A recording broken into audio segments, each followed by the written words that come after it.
Hello. We are now. Hello. Hello, Glenn. How's it going? Good. Did you get your parcel yet? Get my what? Your parcel. Oh, no, I didn't get it yet. When did you get it? I sent it out yesterday. Oh, it probably be here Monday or Tuesday. Yeah. Something like that. You can't like that. None of that money can go to you. Money is for the institute, and it pays for the papers, and the papers then pay for running the farm, the experiments that we're doing by raising animals. So in the end, the money ends up as chicken feed, goat feed, hay, and straw. Oh, okay. Because I think I heard you mention that the money, anything over a certain amount, like it can't go to you directly. It all goes either if it's a small amount, it goes into petty cash. If we have no petty cash, and if it's a larger amount, it goes to the bank. Usually, $100 goes to the bank first. But if we have no petty cash and we need to buy something for the animals, feed or whatever, then it goes on that. Yeah, so the dots are connecting more and more every day for me. Well, that's what we hope for. Right? Yeah. Once you have the premise and you start doing your homework. Yeah. I had one guy from, I don't know if you know him, his name is Vic. Oh, Vic. I know Vic. Yeah. He kept writing to me, and obviously never doing any search on his own in the file. And I told him day before yesterday, I said, I'm not here to repeat what I've written every day for the last 5-7 years. It's up to you to take what I send out or go to the archives and look up stuff. And if you have questions on the things in the archives, then you ask. But this thing of calling 3-4 times a day to ask me the simplest things, because that can't happen anymore. Yeah, I know he tends to do that.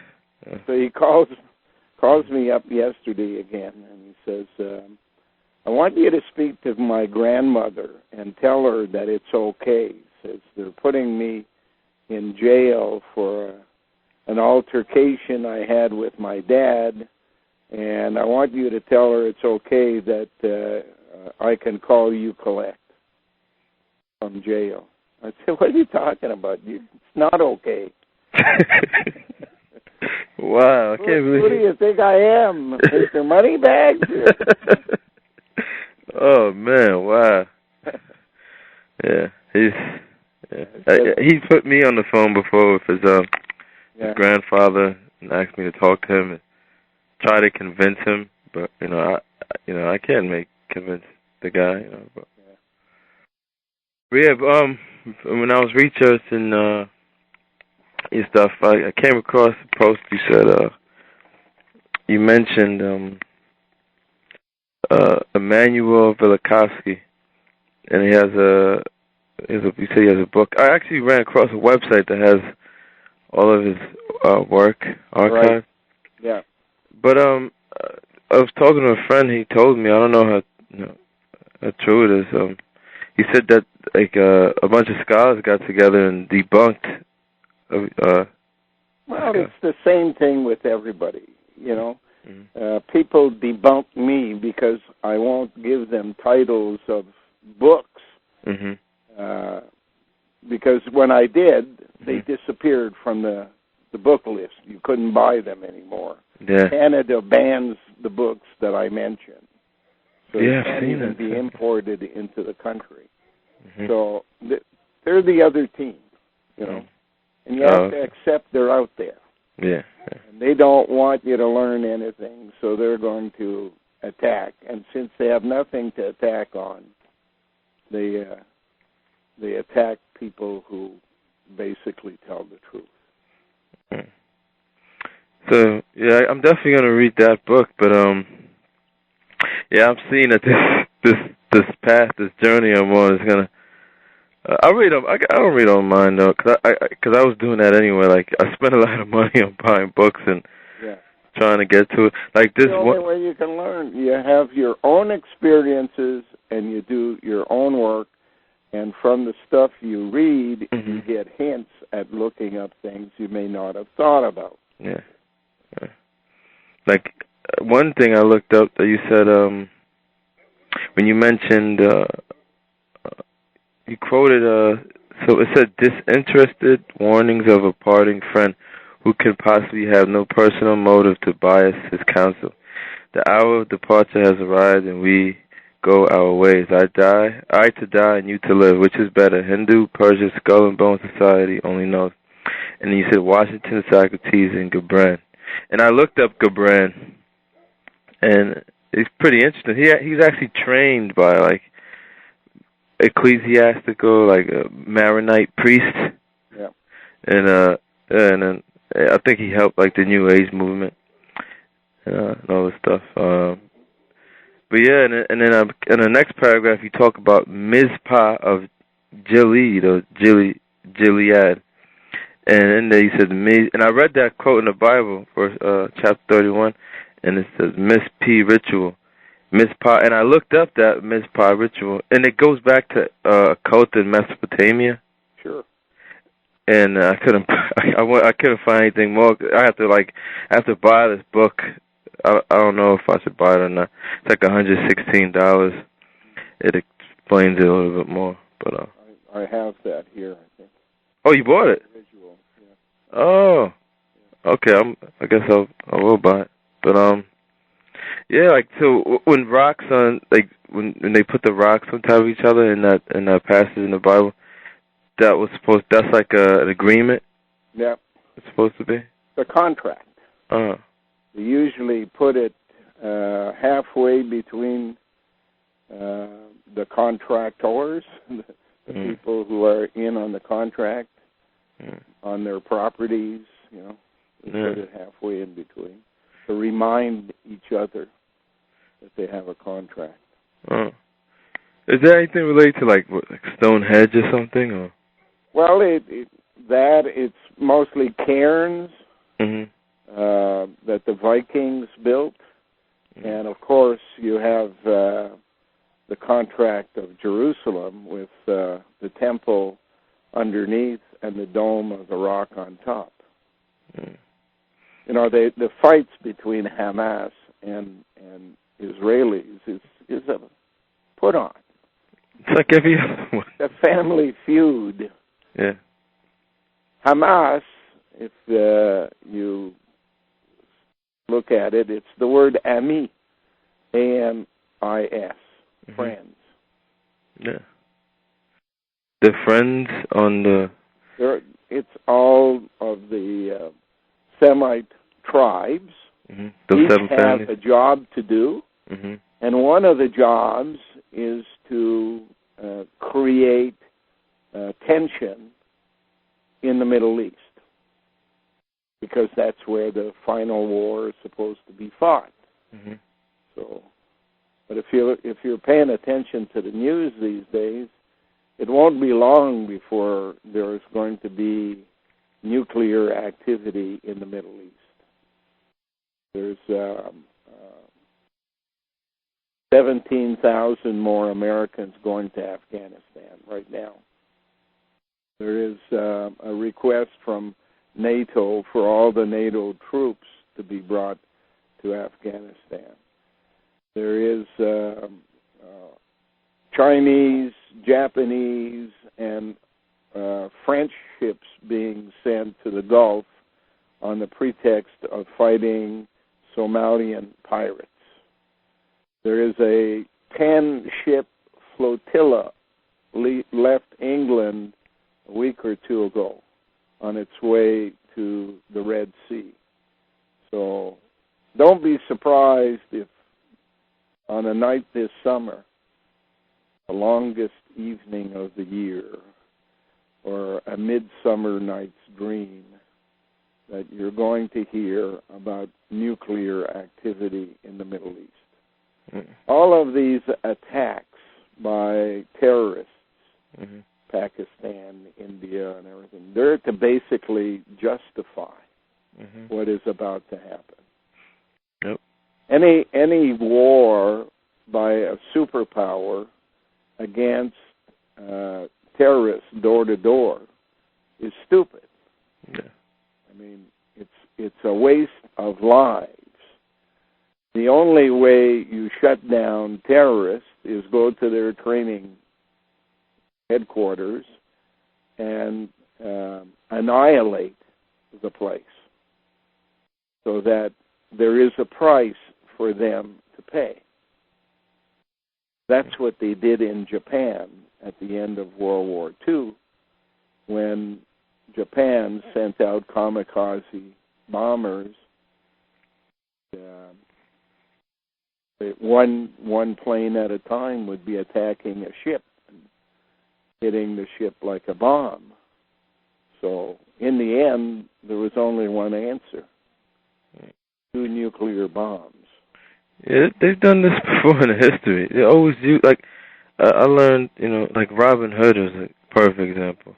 Him and the king were like the same lodge together, and yeah. He would rob people, and that was just an excuse to tax the people. And sure. So this is like a rerun to me. Yeah. One big rerun. Abel and Cain. Oh. Abel is the guy who basically plays it cool behind the scene. You don't see him, mm-hmm. but everybody honors Abel. That's why in court, honorable, honorable so-and-so. So he's a good guy? The builder. Mm-hmm. Cain's the mason. Cain's the builder. Mm-hmm. So it's like the dialect. That's like the whole dialectic right there. It's all based on really those two, I guess. Yeah. And here you'd have to say clan mothers and Neanderthalers are working together. Except the clan mother may not have had any choice in the matter at the beginning, but the symbolism is Medulla. Medusa, goddess of North Africa, who begat the Amazons, the women without breasts were men. The men with breasts were women. And it's very interesting. From reading, I get led to start looking at the different animals in the animal kingdom, and I seen there was something called dimorphism, mm-hmm. and the difference between people of the same species, or the same species, like the genders between the same species, and one, actually two different. One was a worm. I think you pronounce it Ossidax, and it feeds off the whale bones, and mm-hmm. and it's a female worm that has a male that doesn't grow past the larvae stage, and the male lives inside, and all it does is provide sperm, and then you have the anglerfish, and the male of that species is like a little tiny parasite that lives off the back end of the anglerfish, and I guess that's where they got the idea of with the perfect slave, with the male inside. Yeah. So I can understand that concept, but and it's pretty and I see that like how the males are in these species. That brings me back to like the human species, like basically men are just here to support the woman. Yeah. And like a support structure, I guess. And yet they've been fooled into turning it around. Mm-hmm. And now you have women doing chores in support of men, and men becoming politicians and long-term thinkers when they're not basically equipped for the job. Yeah. And of course, the Japanese tell you about the little guy in the neck by taking all of the plants, the trees, and miniaturizing them, taking bonsai trees, taking women and making geishas out of them. Mild-mannered during the day, wild like an animal at night. Oh, man. Uh-huh. Same word, mild and wild. Just flip the letter. Yeah, I seen what you said. You said something about people when women following the program is 17 security. Yeah. Men following their program is sex in the sandwich. So originally, men weren't just sex in a sandwich. They were just, I guess, the support structure. Yeah, they were basically doing what they were built to do. Yeah. Hunt, fish, build cabins, you know. Mm-hmm. All of the kind of things that were needed, mostly in heavier labor, lifting, that kind of stuff, running, jumping, climbing. Women were basically gardening, waiting for the meat to be brought in. Young girls taking care of the babies. Older women teaching boys about sex. Sounds like a better time. Yeah. It would be difficult to reverse the process. Not impossible, but certainly not doable in a lifetime, in our lifetimes. 4, 5, 6, 7, 8, probably 200 years or so. Yeah. But people are so far gone, like, just telling people, you know, marriage. Yeah, that's why the system, now that they've brought us to this point, doesn't try to change us into a better slave. They choose to destroy us and start over. Yeah, like they destroy the family unit, and so people are fighting. Yeah, people who are aware of certain things about the system, they're trying to fight that, but they don't realize, I guess, that the family structure is fake. Some parts of the world, they emphasize family. Mm-hmm. In other parts of the world, they emphasize the breakup of family. And I've heard, too, like, the king and queen was actually like a model that the people were supposed to emulate down below. Yeah. But they were not. Except they had to work down below, and the king and queen waited for the stuff to be brought up to them.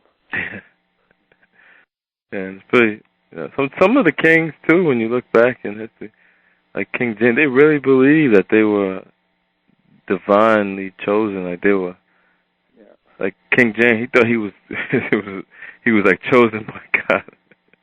Well, he was. Yeah, the Mohawk.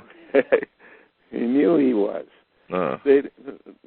The priests don't like fighting, because that's work.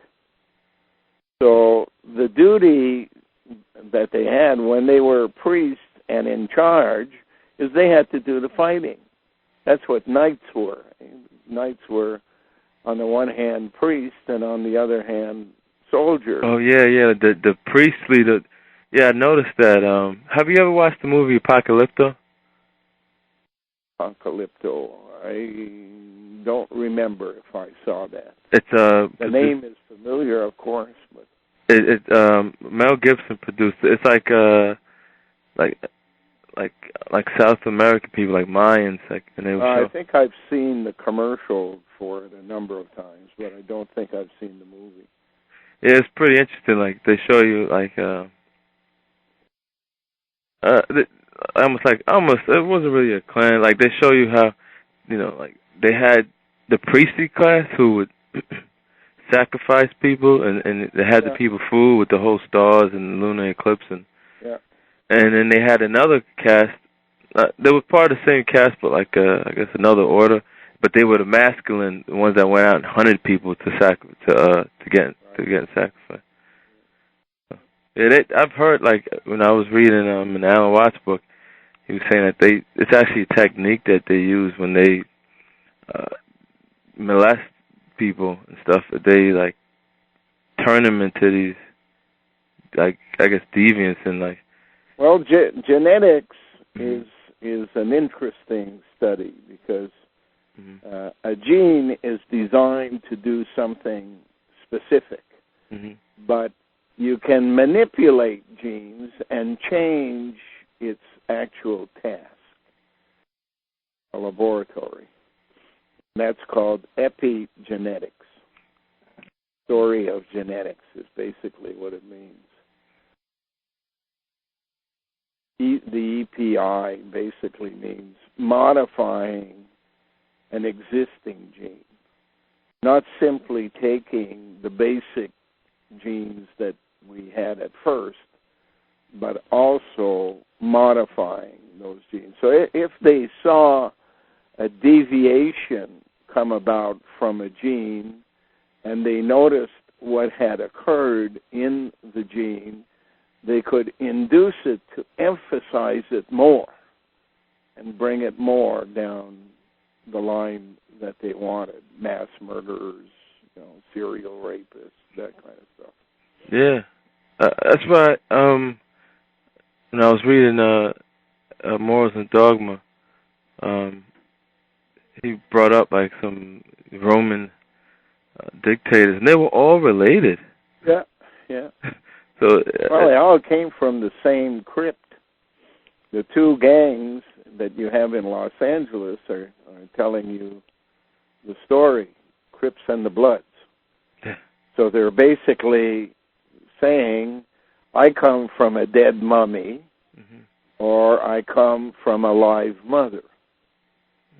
So the mummy produces the genes, and her offsprings then have 4 generations of the use of those genes. But then their effectiveness dies out, so you got to boost it with another mummy. The word for mummy is crypt. In a crypt, you're dead. So is Crips and Blood also like a representation of Cain and Abel?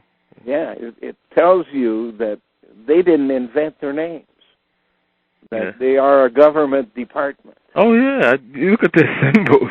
The symbols are so like occultic, and even the colors. Color. Usually red and blue. Yeah. From what I understood, like red was like left brain, right brain, the hermaphrodite, or. But I've heard too that in like the color coding too, that like red also means revolution. Yeah, well, the blue is from the original. That's why they call them blue bloods, Neanderthalers, and they're direct descendants, Roma, and the red are the Persians. That's the word Persian, because a P can be a D. P-E-R is really the word red, from Asia. So the red Asians as opposed to the yellow Asians. Yeah, and plus they have IRS in the name. So part of this whole money. All of that, is linked to information passed down to them in books. These Neanderthalers, would prepare a book Mm-hmm. and put somebody's name on it, like Ptolemy, But there is no such person as Ptolemy. It was a coded version to say, ami, friends, comes from us. Now you make copies and distribute it within the monasteries, within certain monasteries. But to make certain that no one who was unauthorized, even the people who are doing the copying, would know the story, they were only given certain pages.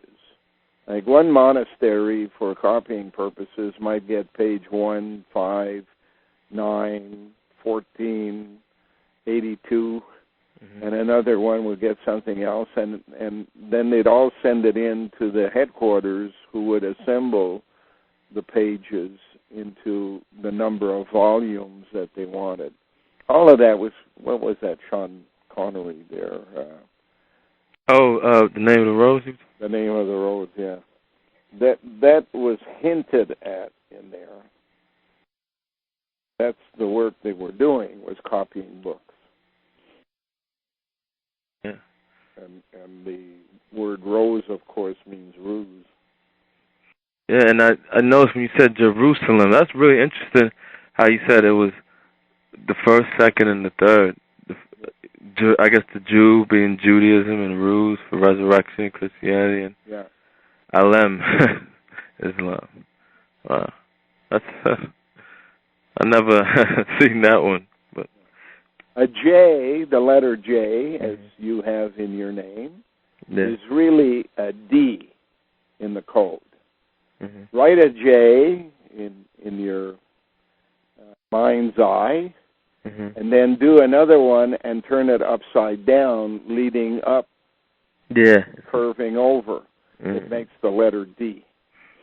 So D is often used to replace the word the. That's why a lot of black people have been taught songs where the word D is used instead of the. Yeah. I'm trying to think of the old black songs there. By the Mississippi there. The Mississippi. Yeah. That kind of stuff. So if you look at Jerusalem, it's the Ruse Alem. Alem, the main translation of Alem is Elam, which is media. The capital city of the country, called Media in Persia, was called Elam. It was changed later to become Susa. Susa, boy called Sue. And USA. Yeah. Yeah, but with that Sue, I noticed that you said it's in Jesus and it's in Zeus. Yeah. Because an E can be an A, so USA or SUE is the same word. Code. Yeah. I noticed too, and because I've been this week, I've actually been just really I'm looking into like the history of Buddhism. Yeah, Alan Watts. That's Alan. Oh yeah, Alan Watts. There is an Alan Watts. Yeah, I know. He's like a Zen master or something like that. Yeah, he was. Oh, you read his stuff? He was a specialist in Buddhism. Which brand of it? There's like so many different sects now, but I think there's two major. Alan Watts, born 1915, died 1973. English Buddhist scholar, one of the most influential 20th century interpreters of Zen Buddhism to the West. Watts was born in Childhurst, England, on January 6, 1915. His first book, The Spirit of Zen, was published in 1936. He came to the United States in 1939. He attended Seabury Western Theological Seminary and served as a priest in the Episcopal Church until 1950. He taught at several institutions of higher learning and wrote and lectured on Zen. His most influential book was The Way of Zen, written in 1957. Watts died in Mill Valley, California, on November 16th, 1973. That's when I was looking into, but Zen's like a Japanese form of Buddha. But when I was looking, Zen is what you are when you live in a city. City Zen. And when I was looked into it, like what's interesting, because it was all oral teachings originally, but as soon as they started writing them down, they wrote them down in a place called Sri Lanka around the same time of Jesus Christ. Yeah. And I seen that connection with the IRS. So I guess that was like the warning of like the IRS is coming or something like that. IRS, Paris, Zen, citizens during the revolution, the media, Citizen Kane in Hollywood, the movie. Yeah, I noticed too, in that, with the, and I don't even know if the guy really existed. I really don't think he might have, but when I was reading the book, like in the beginning, like he had some good principles, some good, truth, but as soon as he died, it was just like totally they just tore it all apart and just. That's why you can never have a democratic institution that is honest. Yeah. Because a democratic institution can be so easily taken over. So any institution that brings people together should be based upon the person bringing it together and die with him. If anybody wants to start another institution on similar principles after, they should do that. But you take a political party, it's basically against what is happening, so they form a political party. You become a member by buying a card for $5. Well, they create the political party, and when it approaches power, the other political party sends its membership over to buy a membership for $5 each. They have the numbers of people. They can overwhelm who's in the new party, take it over, and it then becomes their party. Democracy is a failed method of managing people because of the fact that the media manages the masses, and the masses take over parties on behalf of the media. Yeah, and that reminds me. And plus, democracy it wasn't meant to help the people. It was just on the surface, it's to keep the people quiet, but really. It was really another form of control. But it reminds me of a movie. It's called Land of the Blind. Really, pretty interesting movie. And then they show you how this country's run by a dictator. He runs it with an iron fist. He killed his own father. His father was the ruler, and then he killed his father, got in power. And then he jails this political poet for being critical of the government, and jails him. And then they beat this man all the time. And the political poet is friends with a prison guard. And then after, the guy gets out, he convinces the prison guard, to help him have a coup. And he takes over the government and kills the ruler. And the guy seemed genuine, but when he ruled it, he was even worse than the last ruler. Yeah. And he had people going to re-education camps, sending, brainwashing them and killing people. You got to remember, though, that when they're making movies, they are pitching a story they want pitched. Otherwise, you don't make the movie. Yeah. And much of the time, what it is reversed. Like Manchurian Candidate, a guy wants to kill the president, when the real story is the president wants to kill the people. Yeah. Yeah. I see that. Like, it's a whole... You got to mirror a lot of things. Yeah. That's how you make the code. You mirror one letter against the other. Yeah, and with the Desdemona code, is that the only type of coding? Don't they have other ones, too? It's the main one. Oh, the main one. Yeah. And letters can be assembled up to 8 together. 8 of the same letter. The letter Y, for example, when 8 of them are put together, make a propeller. You got to have like a really good imagination too. Yeah, but today there are computers that can do that, and I've been trying to get someone run the program to make it. And I've had a number of people saying they were going to do it, and they go off to do it, and I never hear from them again. It's like they've discovered something you don't want to share. Yeah.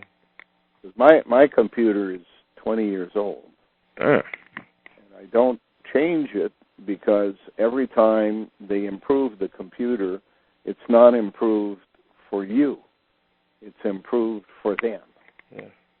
They are able to access it and cause you all kinds of trouble with the up-to-date computers, much easier than with old computers and old software. So as long as my computer can do what I need, is basically act like a big typewriter, I don't need their highfalutin things that would allow them to shut me down permanently. They managed to shut me down temporarily on a number of occasions, but because it's old software, the viruses aren't made for people like me, because there's not enough of us. They make viruses for the masses. Of course, at one time, there weren't enough Apple computers around that they didn't even make viruses for Apple because those were basically being used by their team. Now that a number of people buy Apples because the word got out that they didn't have the same problems you had with PCs, they have made an Apple that can also do PC work. That means that now you have the programs in Apples that allow PC viruses into the computer. Well, it seems like viruses and worms. Yeah, yeah. Because you get all that spyware, and it just opens like it's just them spying in your computer. Sure. Okay. I mean, they're the ones who are making the viruses. Yeah. And then they sell you spyware to catch their virus. Yeah. Like I know, it seems like since I've been going on your website and researching, I've been getting so many problems with my laptop. It's an old used laptop I got a few years ago, but it seems like I always get like problems with this thing. It's freezing up on me all the time. And, yeah. Well, they'll piggyback stuff onto the stuff they don't want people to be reading or passing on to other people. So you got to put aside a portion of your day to do cleanups. And you have to learn how to do the cleanups, not by using their stuff, but by doing it yourself.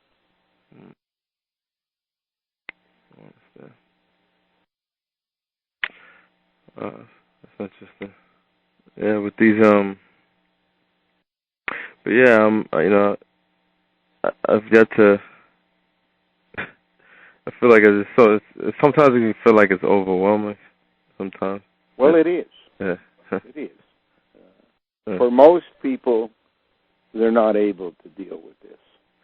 Yeah. A few people have been, for whatever reason, probably that they had a need other than this need, but the needs were the same. That they had to be nosy, they had to be diggers, and they didn't take anybody's word for granted. They always needed to double-check things.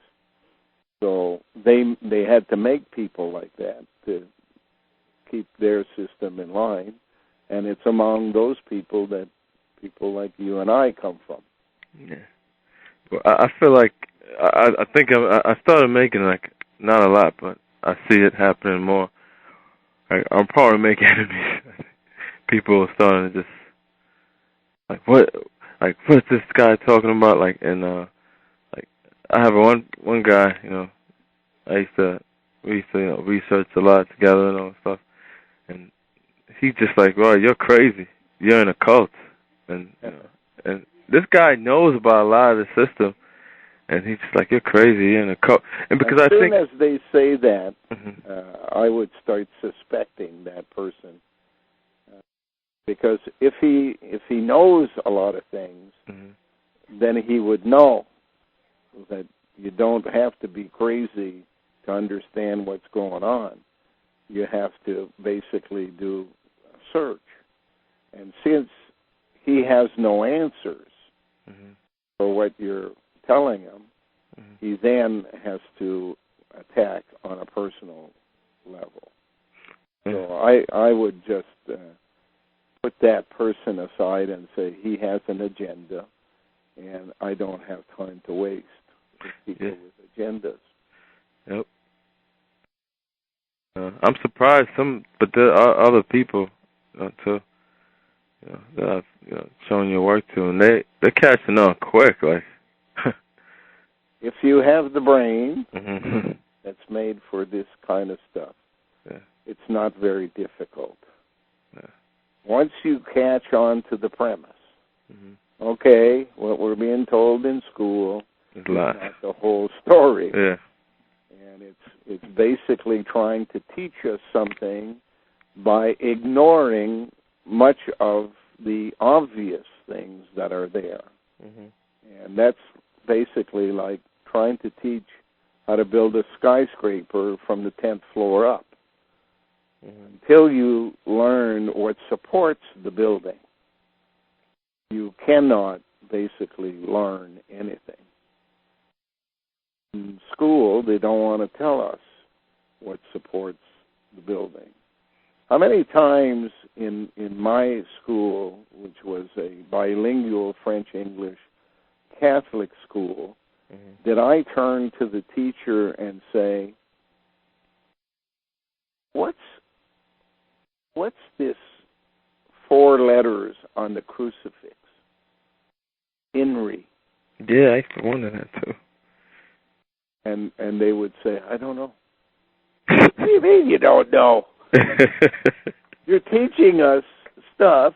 This is right in the middle of the most important symbol, and you don't know? Where do I find out? I don't know.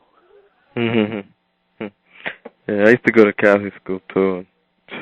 I think it was 1st through 6th grade. That was an experience. They did the usual indoctrinations and everything.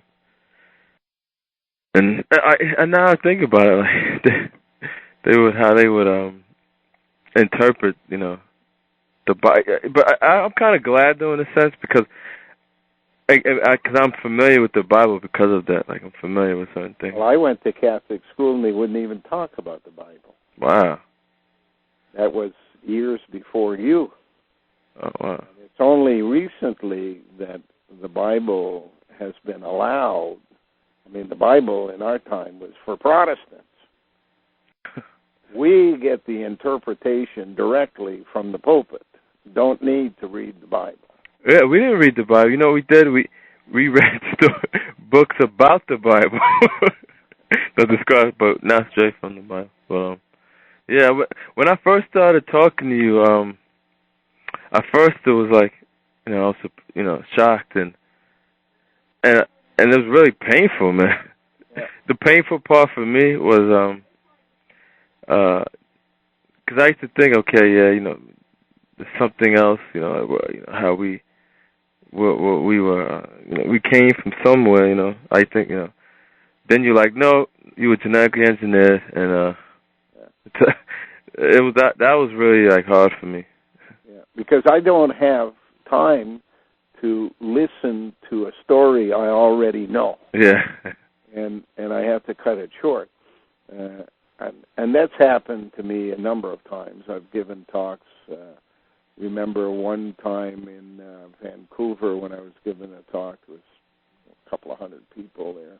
Mm-hmm. And at the end, that question period, there was a guy that got up and sort of argued with me, but he didn't want to go too far because the people in the audience were booing him every time he tried to attack me personally.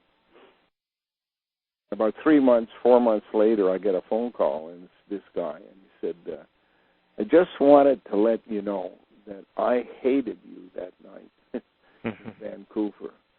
I hated what you were saying. I hated you. But he said, since then, I've been thinking about what you said. It makes perfect sense to me now. I want to apologize. Mm. And that's happened in different variations, probably, 10 or 15 times. When was your last seminar, when you had those seminars? The last seminar I gave was at the Ottawa Public Library.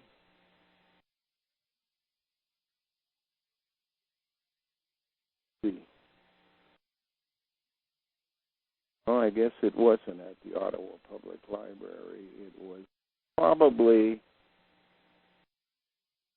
a public seminar in Sundridge, Ontario, on my way back from out west. I gave seminars all the way across Canada. I remember the last trip that I took. I had a guy who was a former teacher who worked for External Affairs, who was a bookworm. He kept coming to meetings that I used to go, called Citizens Against Bad Law. Mm-hmm. And I used to go there to tell them that there is no bad law. It's a bad interpretation of laws. That's the problem. In any event, this guy invited me to his place once, and he lived in a big house, old house, and you open the door, and there was just enough room to move sideways. In the entire house, it was filled with books. And he had a little hole in what used to be the front room where he would sit on a hard chair reading. The rest of the house, you could barely walk through.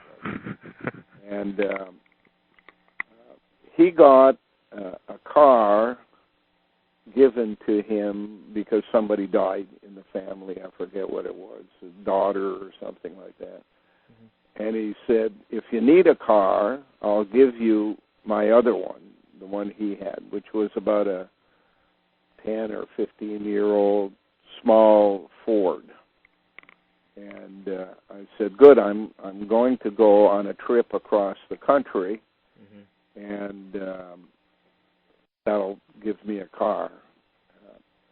Then I met another guy who lived in Rockcliffe Park in Ottawa, whose family was very wealthy. He wasn't particularly wealthy nor poor. He was average. Mm-hmm. But he was going to inherit some money. And part of the things that he had in his life before he was married was Chrysler that he used to tow his boat from Ottawa to Florida. Mm-hmm. He looked at me one day saying, "Are you crazy? You're going to go on a national tour in this Ford. It probably won't make it to the city limits without falling apart. If you want, I'll sell you for $2 my Chrysler." And it was about 15 years old.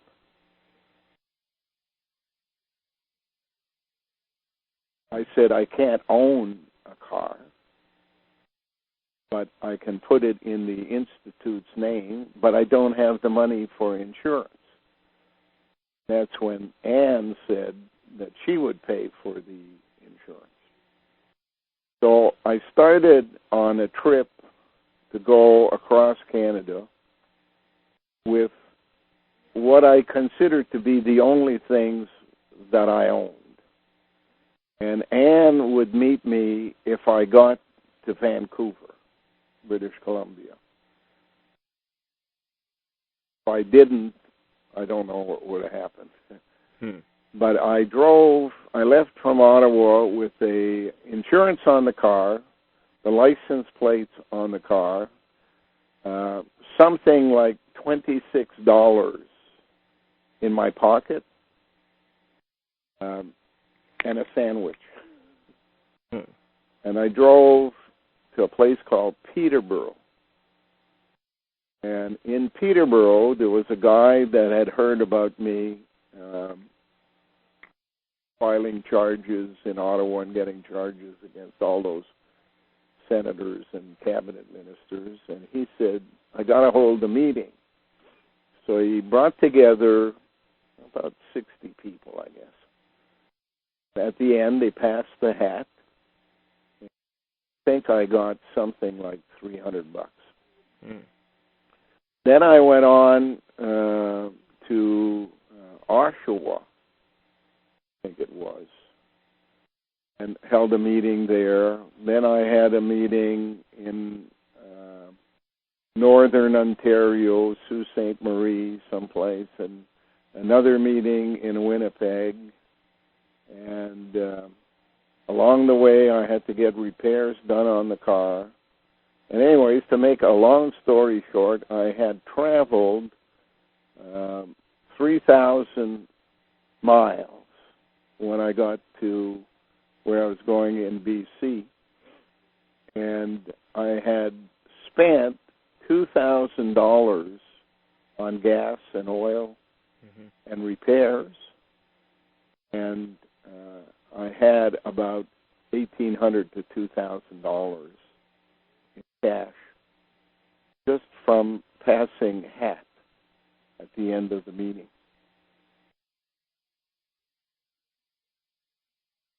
So when did you start giving those seminars 10 years ago? Or? Well, I was always in sales business. And I was always giving seminars in sales. But to give seminars on this kind of activity, I began in 1987. 1987 was the year that I stopped work. My partners tried to steal the project that I was putting together. Yeah, I think I've seen a book. You were like an architect, too? Well, no. I was a developer. I had an architect working for me, and together we got bridge financing from financiers in Montreal. One of them was an auditor, and the other one was a guy who owned clothing manufacturing business during World War II and had retired with a lot of money. He had got control over zippers. Nobody could get zippers in World War II except from him. He made a fortune, and he had, probably about $20 million.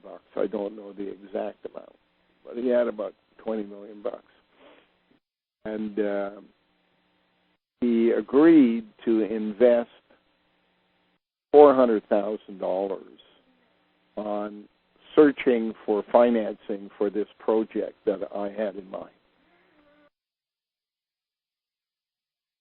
We raised $147 million from pension funds in the province of Quebec. Police, bus drivers, teachers. The project was going to go ahead on a piece of property that I had to acquire and had a school on it. And the parents wouldn't sell it because it was downtown. I'm on the phone, Tom. It was in downtown, and they were afraid that no school would be built there. So I made a deal with the parents that I would buy the school for another school. Just show me the lot you want to put it on, and I'll build a school there. So out of the advance financing for the project, that's what we did. Spent $3.5–4 million to build a school. Moved the people out, then got the land ready, only to find out that my partners were trying to take control of the entire project at that point. The project died basically because I refused to allow them. Went to court, I won. But by then the financiers, the pension funds, withdrew. And Bell Canada bought the land from my partners. I wouldn't sign off, and they couldn't sell. But at one stage of the game, I said, okay, if you reimburse all the people that have worked on the project and don't leave anybody bankrupt, I'll sign off. And I did. They gave the money to a lawyer. Everybody was paid. I walked away with nothing. But I walked away with a sense that this is a story that I have to search. And while I'm searching, people were asking me questions, so I would hold meetings and explain how the politicians were really involved in graft and corruption. In any event, I'm being called for supper. So I got to go. All right. Speak to you again some other time. Okay. All right. Take care. Bye.